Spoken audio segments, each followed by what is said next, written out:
এই হলো উপেনদা পাখিদের সিঙ্গারা খাওয়াচ্ছে। এই যে হচ্ছে সিঙ্গারা।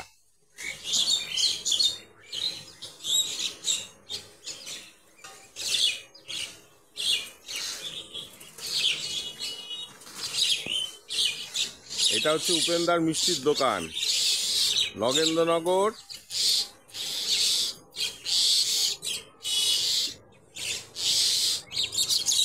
শ্মশান কালীবাড়ির কাছে দোকান। আর এই হচ্ছে উপেনদা। চলে আসবেন সবাই উপেনদার মিষ্টির দোকানে মিষ্টি নিতে। আমি তো রেগুলার নিই।